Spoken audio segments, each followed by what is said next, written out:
은혜에 반응하는 삶이라는 제목으로 하나님 말씀 전하겠습니다. 지난 주 중에 우리 성도님 한 분에게 제가 이런 이야기를 들었습니다. 평소에 가까이 알고 계시던 분이 이제 갑자기 죽게 되었다는 것입니다. 혼자 사시던 분이었는데 집에서 갑자기 심장마비를 일으켜서 혼자 쓸쓸하게 그렇게 죽게 되었다는 거예요. 사연을 들어보니까 더 안타까웠습니다. 사실 그분은 아내가 계신데 현재는 별거 중이시고 또 친동생이 미국에 아주 가까이 살았는데 그 동생 가족도 같이 살았는데 평소에 밥 한 끼 사주신 적이 없을 정도로 아주 인색했다 그럽니다. 그 동생과 또 가족들하고 그렇게 인색하게 지내셨대요. 그렇게 인색하게 사시다가 홀로 돌아가셨는데 이분이 한국에 100억대 재산이 있다 그래요. 100억이면 1000만 불입니다. 1000만 불의 재산이 있다 그래요. 그렇게 많은 재산을 놓고 왜 미국에서 혼자 그 원베드 아파트에서 주위 사람들에게 그렇게 인색하게 사시면서 왜 그렇게 쓸쓸히 죽음을 맞이하게 됐는가 참 모르겠어요. 주위에서 전도도 좀 했는데 마지막까지 마음을 열지 않았다 그럽니다. 제가 그 얘기를 듣고 그런 이야기를 했어요. 돈은 가지고 있다고 내 것이 아니라 쓸 때 내 거라고. 그죠? 사용해야 내 거죠. 저도 은행에 돈이 많아요. 제 마음대로 쓸 수가 없어요. 그렇잖아요? 사용할 때 내 거죠. 사용할 때 가치가 발생하고 사용할 때 기쁨이 있고 감격이 있고 그런 것입니다. 아무리 귀한 것도 사용하지 않으면 사용할 수 없으면 내 것이 아닌 것입니다. 우리에게는 구원이라고 하는 하나님의 선물이 있습니다. 자, 그렇다면 그 구원을 누릴 수 있는 삶을 살아야 돼요. 구원은 누리는 것입니다.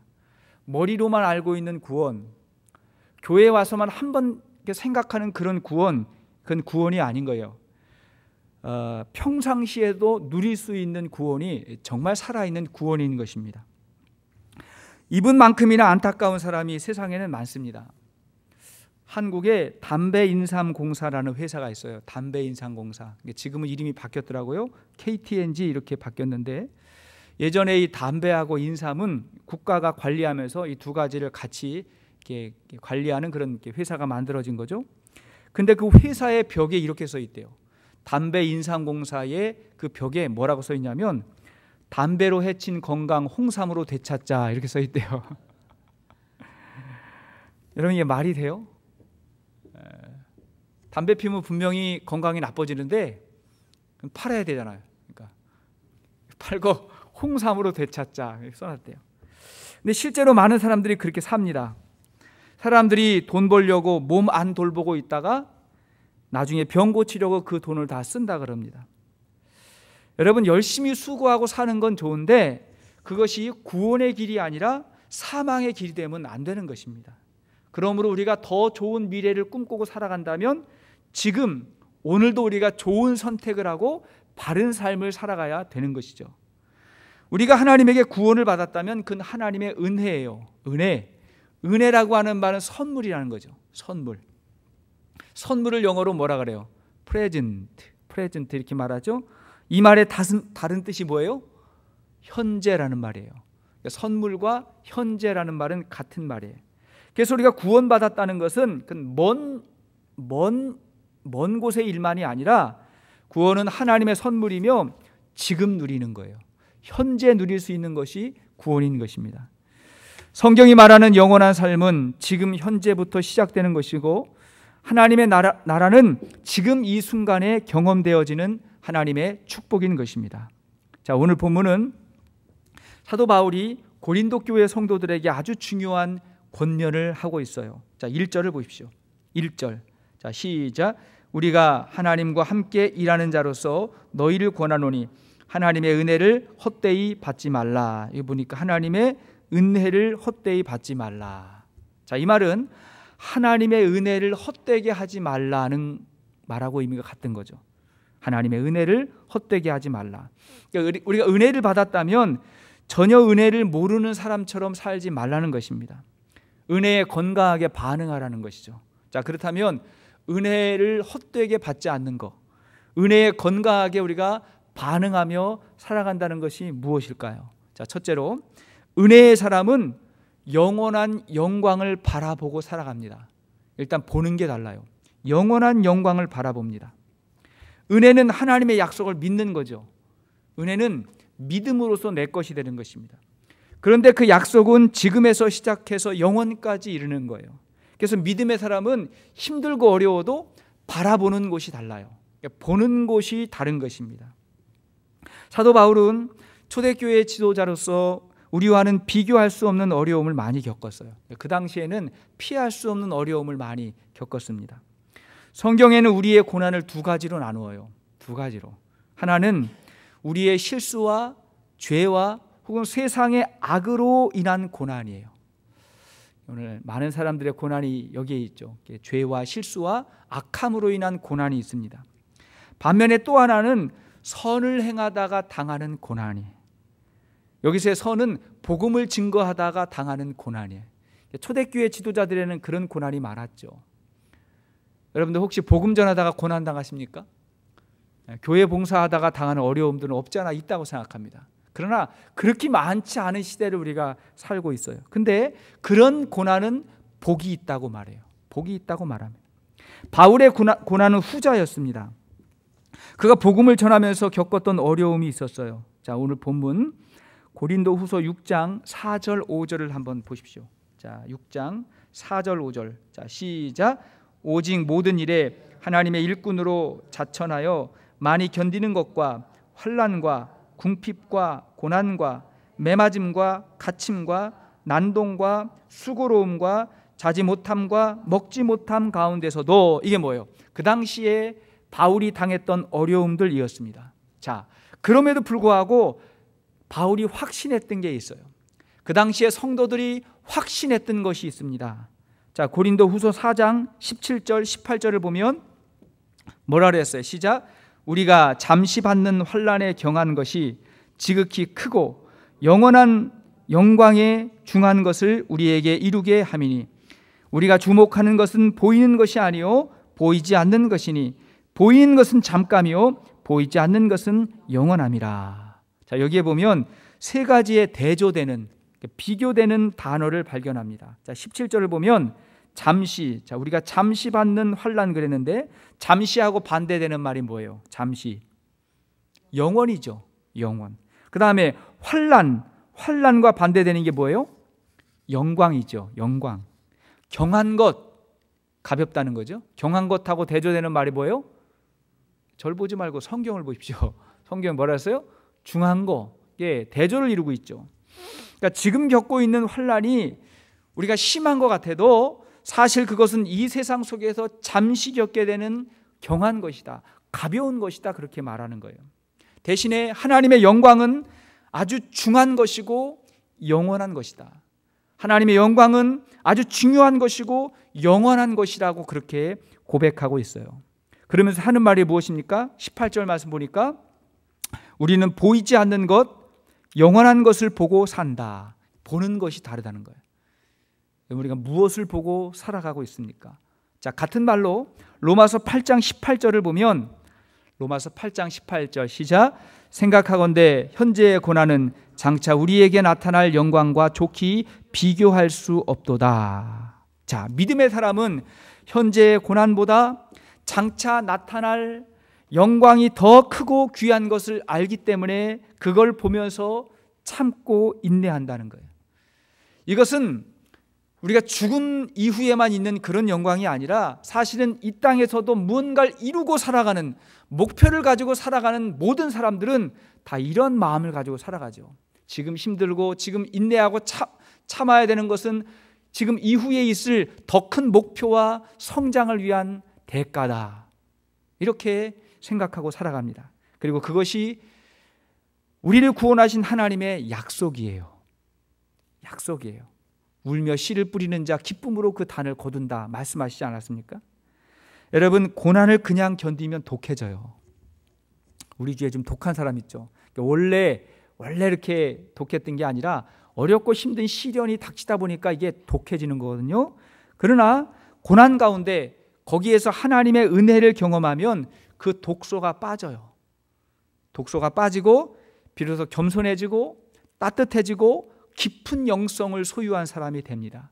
그래서 마음이 그윽하고 깊은 사람들 보면 그냥 그렇게 된 게 아니에요. 숱한 어려움과 고난을 그가 은혜로 반응하면서 다져졌던 그 좋은 성품을 우리가 그를 통해서 보게 되는 것입니다. 저는 저와 여러분들이 따뜻한 성품, 깊은 영성을 소유한 사랑하는 주의 종들 될 수 있기를 바랍니다. 왜 그래요? 장차 이 말 영광을 바라보고 살기 때문에 그런 것입니다. 자, 두 번째, 은혜에 반응하는 사람 어떤 삶일까요? 자, 은혜의 사람은 지금의 삶을 누릴 줄 압니다. 자, 현재의 삶을 누릴 줄 알아요. 우리는 미래의 영광만 바라볼 뿐만이 아니라 동시에 지금 역사하시는 하나님의 은혜를 보고 살아야 됩니다. 혹시 지금은 고난과 시련이 있다 할지라도 그 안에 여전히 하나님의 은혜가 흐르고 있다는 사실을 기억해야 돼요. 고난이 있다고 은혜가 단절된 것이 아니라는 것이죠. 자, 고린도 후서 12장을 보면 바울이 받은 은혜의 고백을 그가 하고 있습니다. 그가 은혜의 고백을 해요. 그가 하나님에게 이끌려서 삼층천을 보게 됐다. 삼층천이 뭐예요? 천국에 대한 환상이죠. 사도 바울은 저 요한계시록에 사도 요한이 보았던 그런 환상처럼 그가 천국을 환상으로 보는 그러한 깊은 은혜의 체험을 했었습니다. 다른 사람들은 들을 수도 없고 볼 수도 없는 하나님의 은혜를 그가 입었다고 말해요. 그러나 그걸 자랑하려는 것이 아니라 그와 동시에 자신에게 육체의 가시가 있다, 그렇게 말해요. 자, 고린도 후서 12장 7절 보십시오. 고린도 후서 12장 7절 시작. 여러 계시를 받은 것이 지극히 크므로 너무 자만하지 않게 하시려고 내 육체의 가시 곧 사탄의 사자를 쥐었으니 이는 나를 쳐서 너무 자만하지 않게 하려 하심이라. 여기 보니까 여러 계시를 받은 것이 지극히 크다 그랬어요. 여기 여러 계시가 뭐예요? 자기가 받은 은혜죠. 특별히 삼층천을 보았던 그 은혜를 포함해서 여러 계시를 내가 받았다, 그런 은혜를 내가 입었다는 거예요. 근데 그와 동시에 뭐라 그랬어요? 너무 자만하지 않게 하시려고 내 육체의 가시가 있다, 그렇게 고백해요. 자, 이 가시가 뭐예요? 가시, 고난이죠. 고난이에요. 뭔가 나를 힘들게 하고 나를 찌르는 가시가 있다는 거예요. 여러분, 우리 주위에도 가시가 있죠. 그 문제만 없으면 내가 정말 살 것 같은데, 그 문제만 없으면 정말 걱정할 것이 없을 것 같은데, 그 문제 하나가 계속해서 나를 붙잡고 있는 그런 가시와 같은 고난이 있어요. 바울이 그걸 좀 없애달라고 하나님에게 여러 번 기도했는데 어때요? 그 가시가 여전히 남아 있었어요. 여전히 남아 있었어요. 그때 그 기도 가운데 바울이 받은 응답이 뭐예요? 어떤 응답을 받았어요? 자, 계속해서 9절을 보시겠습니다. 자, 9절 시작. 나에게 이르시기를 내 은혜가 내게 족하도다. 이는 내 능력이 약한 데서 온전하여 짐이라 하신지라. 그러므로 도리어 크게 기뻐함으로 나의 여러 약한 것들에 대하여 자랑하리니 이는 그리스도의 능력이 내게 머물게 하려 함이라. 자, 그때 바울이 들은 하나님의 음성이 뭐예요? 내 은혜가 내게 족하다. 내 은혜가 내게 족하다. 그런 음성을 들었어요. 바울은 고난 가운데서도 여전히 흐르고 있는 하나님의 은혜를 깨닫게 되었어요. 여전히 그 은혜가 넘쳐 흐르고 있었어요. 그 가시 때문에, 그 시련 때문에 지금까지 하나님의 은혜를 다 잃어버린 것이 아니라 오히려 그 은혜가 지금의 고난을 상쇄하고도 남는 은혜라고 고백하는 거예요. 그 은혜가 지금의 고난보다 더 크다. 그래서 내가 여전히 감사하며 살 수 있는 믿음의 사람이라고 그렇게 고백하고 있는 것입니다. 얼마나 귀한 고백입니까? 사실 사람은요, 힘들어서 못 사는 게 아니에요. 힘들지 않은 사람 누가 있어요? 힘들어서 못 사는 게 아니라 힘들 때 위로해 줄 사람이 없고, 나의 힘든 것을 같이 나눌 사람이 없고, 더 나아가서 하나님의 은혜를 모르면 못 사는 것입니다. 은혜 없이 못 사는 거예요. 한편으로는 고난이 있지만 그러나 다른 한편으로 또 벅찬 은혜의 감동이 있기 때문에 그 은혜를 붙들고 은혜를 바라보며 살아가고 있는 거예요. 그래서 바울은 오히려 뭐라 그래요? 그 고난을 자랑한다 그랬죠. 뭘 자랑해요? 고난을 자랑해요. 여러분, 하나님의 은혜를 간직한 사람은요, 때로는 고난도 자랑해요. 그리고 자기의 부족함과 약점까지도 자랑해요. 그 은혜가 넘치기 때문에. 그것 때문에 겸손하게 되고, 그것 때문에 기도하게 되고, 그것 때문에 사명을 잃어버리지 않는다는 거예요. 그랬더니 오히려 더 강해졌어요. 사실 세상에 있는 모든 간증이 뭐예요? 간증이 나에게 부족함과 약점과 허물이 있었는데 내가 하나님의 은혜를 발견하고 극복했다, 그거 아니에요? 극복했다. 그러니까 내가 약할 때도 강함이 됐다. 자, 사도 바울이 뭐라 했어요? 나는 여러 약한 것들에 대해서 자랑하리니 이는 그리스도의 능력이 내게 머물게 하려 함이다. 은혜가 더 크다는 거예요. 그것이 주님을 만난 사람의 살아있는 신앙의 고백인 것입니다. 중요한 것은 지금 받고 있는 은혜예요. 지금 내 안에 은혜가 흐르고 있느냐, 내가 그걸 간직하고 있느냐, 그것이 바로 중요한 것입니다. 은혜를 잃어버리면 안 돼요. 그 은혜를 모르면 안 됩니다. 고난에 반응하는 것이 우리의 자유예요. 고난 자체는 어쩔 수 없지만 그 고난에 반응하는 거, 은혜 받은 사람은 다르게 반응을 합니다. 제가 예전에 조신영이라고 하는 분의 쿠션이라는 책을 예전에 한번 소개한 적이 있어요. 이 책의 주인공이 한바로라는 사람이에요. 한바로. 성이 한씨고 이름이 바로예요. 왜 바로냐? 바로바로 반응한다 그래서 바로예요. 한바로. 이 사람은 모든 일에 곧바로 신경질을 내고 분노하는 성격의 소유자였어요. 어느 날 할아버지, 조부의 유산을 상속받을 수 있는 기회가 됐어요. 그 유산을 상속받기 위해서 어떤 문제를 풀어나가고 있는데 거기에서 그 과정 가운데 그 조부의 유산보다 더 큰, 더 중요한 유산을 발견하게 돼요. 그걸 깨닫게 됩니다. 그게 뭐냐면 자극, 나에게 자극이 오고 그 자극에 반응하잖아요. 그 자극과 반응 사이에 어떠한 틈이 있다는 것을 발견하게 돼요. 그 틈이 있어요. 그 틈이 뭐냐면 쿠션이에요. 그 작가는 그것을 쿠션이라고 비유합니다. 쿠션이 뭐예요, 여러분? 쿠션?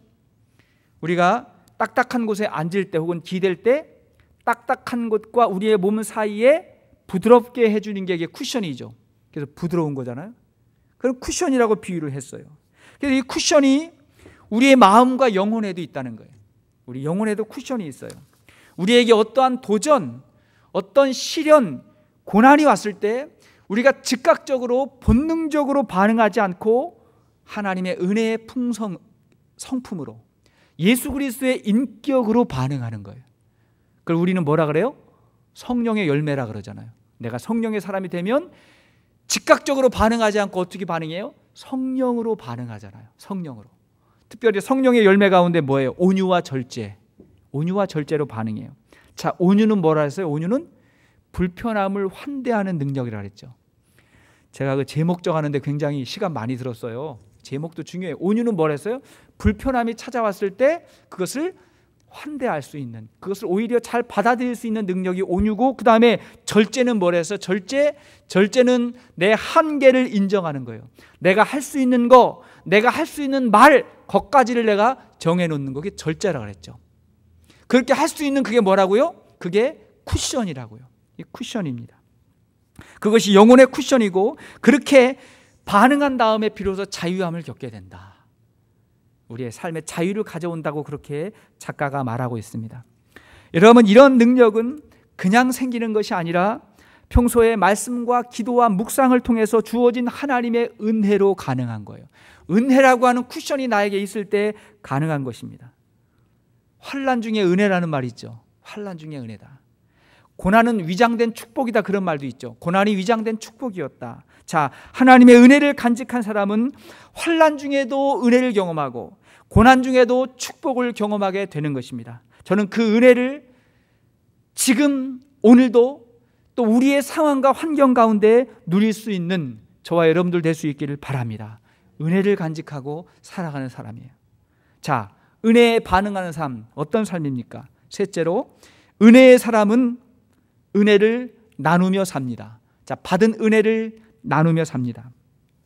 은혜라고 하는 말은 받을 자격이 없음에도 불구하고 베풀어지는 하나님의 사랑을 말해요. 난 자격이 없어요. 근데 하나님이 베풀어 주셨어요. 우리가 구원받을 자격이 되지 않고, 또 우리가 사망의 음침한 골짜기를 걸어갈 때 우리와 함께 하셨던 하나님의 은혜, 또 지금 이 자리에 영원한 영광 천국을 소유하고 살아가는 것도 모두가 다 하나님의 은혜인 것입니다. 자, 이것을 깨닫고 보면 우리는 이 놀라운 은혜를 조금이라도 나누고 싶고 조금이라도 전하며 살아야 되겠다고 하는 마음이 찾아오게 돼요. 자연스러운 것입니다. 나눠야 되겠다고 생각하게 돼요. 사도 바울은 이러한 마음을 뭐라 그러냐면 은혜의 빚진 자다. 은혜에 내가 빚을 졌다. 그렇게 고백을 합니다. 자, 로마서 1장 14절 말씀 보십시오. 로마서 1장 14절 보니까 시작. 헬라인이나 야만인이나 지혜 있는 자나 어리석은 자에게 다 내가 빚진 자라. 자기 스스로 내가 빚진 자라고 말해요. 여러분, 세상의 빚은 우리를 힘들게 하고 우리를 억눌러요. 세상의 빚은 될 수 있으면 안 주는 게 좋아요. 그러나 은혜를 입은 자는 자기 스스로 빚진 자의 마음을 갖게 돼요. 누가 그렇게 하라고 하는 게 아니에요. 자기 스스로 빚진 자의 마음을 갖게 됩니다. 내가 받은 이 은혜를 나누고 전해야 되겠다고 하는 사명감을 갖게 됩니다. 그리고 여기서 우리의 삶에 놀라운 변화가 시작이 돼요. 우리 삶의 영향력이 커지게 되고 그 은혜가 나누면서 더 커지게 되고 그 커짐의 현장 가운데 하나님께서 나와 함께 하신다는 사실을 깨닫게 돼요. 그거를 경험하게 되는 것입니다. 볼지어다 내가 세상 끝날까지 너와 함께 할 것이다. 그 은혜를 나누며 살겠다고 하는 자에게 우리 주님이 늘 함께 하시는 것입니다. 최근에 한국에서는 뉴스에서 여러분 들으셨죠? 불이 난 다세대 주택에서 이웃 사람들을 다 대피시키고 자신은 죽었어요. 이름 여러분 아세요? 고 안치범 군의 이야기가 우리의 마음을 울립니다. 뉴스 보셨죠 여러분? 전혜미 집사님도 아세요? 잘 모르죠. 모르죠. 한국에 있는 그 뉴스에 참 많이 나왔는데 이 28살의 청년이었습니다. 근데 새벽에 이 아파트에 불이 났어요. 불이 나자 이 청년이 아파트 밖으로 딱 나왔는데 아파트 밖에 나와서 다시 한번 딱 아파트를 보니까 집집마다 다 불이 꺼져 있고 다 잠이 드는 거예요. 어떻게 했어요? 다시 안으로 들어갔죠. 들어가서 집집마다 초인종을 누르고 문을 두드리고 잠자는 사람들을 다 깨웠어요. 계속 깨우고 꼭대기층까지 올라가가지고 다 깨운 다음에 모든 사람들을 다 살리고 내려오다가 어떻게 됐어요? 그 사람만 죽게 됐어요. 이 청년만 죽게 됐어요. 자신을 살리고 이웃을 살리고 자신이 죽게 됐어요. 그도 살았으면 얼마나 좋았을까요? 그런데 이 일로 인해서 참 많은 사람들이 감동을 하고 참 어떻게 그럴 수 있을까? 나 같으면 어떻게 했을까? 그런 생각을 참 많은 사람들이 해보게 됐는데 그러나 이와 비슷한 일이 과거 LA에도 있었습니다. 오래전에 이 로스앤젤레스 외곽에 프리웨이를 달리던 한 남자가 있었답니다. 근데 갑자기 그 지역에 지진이 발생한 거예요. 큰 지진이 발생했어요. 이 남자는 즉시 차를 도로가에 대고 땅이 진정되기를 기다렸습니다. 다행히 지진은 몇 초 후에 잠잠해졌고 이 남자는 다시 도로로 나와서 도로를 달리다가 강 위에 있는 다리에 들어섰어요. 다리를 건너기 위해서 갔습니다. 그런데 갑자기 앞에 달리던 차의 미등이 사라졌대요. 분명히 앞에 차가 있었는데 차의 불빛이 사라져버린 거예요. 이상한 느낌이 들어가지고 이 사람이 차를 세우고 밖에 나와서 확인을 해보니까 그 앞에 있는 다리가 끊어져 버린 거예요. 그래서 그 앞에 있는 차는 그것도 모르고 전속력으로 달리다가 추락해버리고 마는 것입니다. 자, 그것을 확인했을 때 곧바로 뒤에서 몇 대의 차가 달려옵니다. 이 남자는 두 팔을 흔들면서 그 차를 세웠는데 새벽 3시에 길가에서 손을 흔든다고 설 차가 어디에 있겠습니까? 차가 다 지나쳐 버렸어요. 그렇게 이 남자는 4대의 차가 자기 앞을 지나쳐 죽음의 강가로 떨어지는 모습을 속수무책으로 망연자실하며 지켜보게 되었습니다. 자, 이번에는 커다란 대형 버스 한 대가 다리에 딱 들어서게 됐대. 이제 이 사람은 이 버스가 떨어지면 나도 따라 죽겠다 그런 각오를 했답니다. 순간적으로. 그래서 이번에는 아예 버스 앞을 도로 한가운데서 가로막고 두 팔을 흔들면서 버스를 가로막았어요. 버스 운전사가 너무 놀라서 경적을 울리고 상향등을 켰지만 이 남자가 움직이지를 않았어요. 어떻게 됐을까요, 여러분? 어떻게 됐을까요? 버스가 섰어요. 버스가 섰어요. 버스가 쓰고 그리고 화가 난 운전사가 내렸습니다. 내려가지고 막 뭐라고 하려고 봤는데 그 운전사가 그 앞에 낭떠러지를 본 거예요. 너무 고마웠죠. 너무 고마워. 그러자 이 버스를 도로 한가운데 딱 세우고 길을 막고 그 다음에 모든 차량을 막고 사람들을 살렸다는 거예요. 여러분, 만일 저와 여러분들이 다리가 끊어진 것을 본 최초의 사람이었다면 우리는 어떻게 했을까요? 자, 우리도 어떻게든 뒤에 오는 차를 막아보려고 애쓰지 않았을까요? 우리도 어떻게든 차를 막아보려고 살려보려고 애썼을 거예요. 자, 사랑하는 여러분, 우리가 은혜를 입었다고 하는 것은 지금 현재의 삶을 우리가 은혜 가운데 누리고 있는 것이고 장차 다가올 하나님의 영광을 믿음으로 바라보며 사는 그런 축복인 것입니다. 그러나 그 은혜를 알지 못한다면 알지 못하는 것으로 그것으로 끝나는 것이 아니라 장차 임할 영원한 지옥의 형벌을 피할 길이 없어요. 그러니까 은혜죠. 그 지옥의 길을 피했으니까 그것이 은혜죠. 그걸 피하지 못했다면 그 은혜가 아닐 수 있는 것입니다. 여러분, 은혜를 모르면 큰일 나는 거예요. 이건 정말 시급한 일인 것입니다. 제가 서두에 말씀드렸던 처음에 소개했던 그분이 그렇게 죽게 될 것을 누가 알았겠어요? 누가 알았겠어요?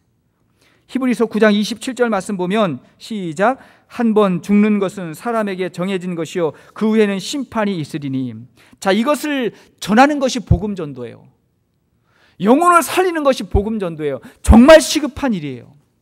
우리의 인생은 지극히 짧지만 그 후에는 영원한 기쁨이 있는 반면에 그러나 그 기쁨이 닿지 않는 곳에는 영원한 심판과 영원한 어둠과 저주가 있다고 성경은 말하는 것입니다. 거기서 우리가 건짐을 받았어요. 그리고 그것을 전해야 되는 것입니다.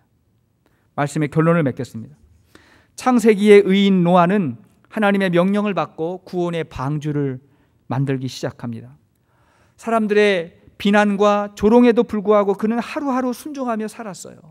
그런 노아를 성경이 뭐라 그래요? 의인이라고 말해요. 노아가 의인이었다. 노아도 실수가 했죠. 허물이 있었죠. 그러나 노아는 의인이었다, 그렇게 말합니다. 무슨 말이냐면 은혜를 입은 사람이 은혜를 나누는 사람으로 살아갈 때 성경은 의인이라고 말해요. 자, 우리가 은혜를 입었어요. 그러면 의롭게 됐다고 말하죠. 의롭게 됐다. 그리고 그 은혜를 나눌 때 하나님께서 우리를 의인이라고 그렇게 칭해 주십니다. 누가 의인이에요? 전 저와 여러분들이 의인이 되어야 된다고 믿습니다. 우리가 의인이 되었고 그리고 의인으로 살아야 돼요. 보라, 지금이 은혜를 받을 만한 때요. 보라, 지금은 구원의 날이로다. 우리가 지금 이 은혜를 누려야 되고 지금 전해야 됩니다. 시급한 일이에요. 지금 전해야 됩니다. 이것이 나와 우리의 가족과 이웃들에게로 흐르는 하나님의 축복의 선물이 될 수 있도록 우리가 적극적으로 영혼 구원하며 제자의 삶을 살아갈 수 있도록 주의 이름으로 축복합니다.